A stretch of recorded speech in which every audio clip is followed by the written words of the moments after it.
Alors là, ce n'est pas tellement au médecin que je m'adresse, mais au chef de service, à celui qui a l'habitude d'imaginer la place de la médecine dans la société. Est-ce que ça vous semble être une bonne idée et surtout, ça vous semble être praticable, comment dire, jouable, l'idée pas d'un contrôle, mais d'une consultation d'un groupe de citoyens à tous les moments importants de la vaccination? Honnêtement, je n'ai aucune idée, j'ai pas réfléchi à ça. Bon, je remarque que quasiment à chaque fois qu'il nous parle, il nous sort un comité Théodule. C'est ce qui me vient un peu à l'esprit. Il fait des annonces décembre, honnêtement, le vaccin pour décembre. Mais moi, franchement, Vous y croyez pas? Ben non, mais on n'a même pas encore les études. Vous vous rendez compte, on n'a même pas encore les études, quoi. C'est-à-dire, on parle de choses qui restent vues à travers des comités de presse, des communiqués de presse de laboratoires pharmaceutiques. Mais on a Je entendu comprends dire, pas, hein, honnêtement, j'arrive pas à suivre, quoi. on a entendu dire que l'Allemagne pourrait démarrer le 15 décembre si l'autorité européenne du médicament valide d'ici là. Bah oui, mais vous savez, vous croyez qu'ils vont faire ça en 15 jours? Dire, c'est quand même difficile d'analyser l'efficacité, la toxicité d'un médicament, d'un vaccin. Après, si jamais il y a un pépin, on va nous reprocher d'être allé trop vite. Et ça va condamner complètement les vaccinations pour des décennies, pour des maladies qui sont mortelles dans 100% des cas comme la rage. Mais c'est pas possible, quoi. Donc je trouve qu'il y a là encore un excès de précipitation, même si je suis bien conscient de la gravité de la maladie, hein, attention, mais il y a quand même un excès de précipitation. Et moi, je n'ai toujours pas vu les études publiées de toxicité et d'efficacité des deux vaccins dont on parle le plus, le vaccin américain et le deuxième vaccin américain. On ne se rend pas bien compte de ce qu'est le travail de validation d'une autorité médicale, que ce soit au niveau national ou au niveau européen. C'est un travail approfondi ou c'est simplement on regarde les résultats dont vous parlez, on essaie de savoir s'ils sont correctement restitués. Oui, À c'est quoi ça.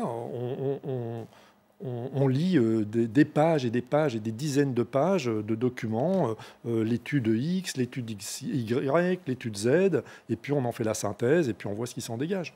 Mais est-ce que l'essentiel finalement de l'avis qu'on peut se faire sur un vaccin n'émane pas déjà des phases 3, des deux vaccins dont vous parlez? Bien évidemment, oui, mais pour l'instant, on n'a même pas les résultats de ces études. On n'a que des communiqués de presse de laboratoires pharmaceutiques. Et quand on dit, ce sont des comités indépendants au sein de ces labos qui sont chargés d'évaluer ces résultats, Alors, donc oui, leur oui. signature fait foi? Non, mais ça c'est vrai, effectivement. Quand il y a des essais thérapeutiques ou des essais vaccinaux, il y a des comités indépendants qui jugent l'avancée de l'essai et le succès ou l'échec de l'essai, parce que si on se rend compte d'un échec précoce, ben, on arrête les essais avant d'aller jusqu'au bout. Si on se rend compte au temps d'un succès, ben, dans ces cas-là, on va jusqu'au bout. Pour l'instant, les comités indépendants, de ces essais, on dit ben, ça a l'air de bien marcher, donc on va jusqu'au bout. Mais pour l'instant, c'est tout ce qu'on a. Et on a des communiqués de presse de ces labos qui nous disent, ben voilà, notre vaccin, enfin, il y a une surcommunication. Et je vous rappelle que la principale bénéfice, pour l'instant, ça a été le PDG des laboratoires respectifs qui ont engrangé des millions d'euros en l'espace d'une minute. Hein. Non, mais c'est très intéressant. Donc vous pensez qu'on risque d'aller trop vite? Oui, je pense qu'on risque d'aller trop vite, absolument. Je suis désolé de prendre le contre-courant de ce que pensent beaucoup de gens qui ont envie d'aller dans la précipitation, ce que je comprends pour des raisons médicales et pour des raisons économiques, mais attention, au revers de la médaille. Sur cette question du vaccin obligatoire, vous, votre position là-dessus? Oh non, je pense qu'on ne peut pas rendre le vaccin obligatoire. Non, non, ça va devenir contre-productif. Et en plus, vous savez, c'est un vaccin d'un type unique. C'est un vaccin révolutionnaire. Il n'y a aucun vaccin de ce type existant à l'heure actuelle nulle part dans le monde. Donc c'est un nouveau type de vaccin. Donc le Covid va permettre d'expérimenter, entre guillemets, un nouveau type de vaccin révolutionnaire qu'on n'a jamais utilisé, c'est-à-dire des vaccins à base de matériel génétique, ARN ou ADN. Ça n'a jamais été fait.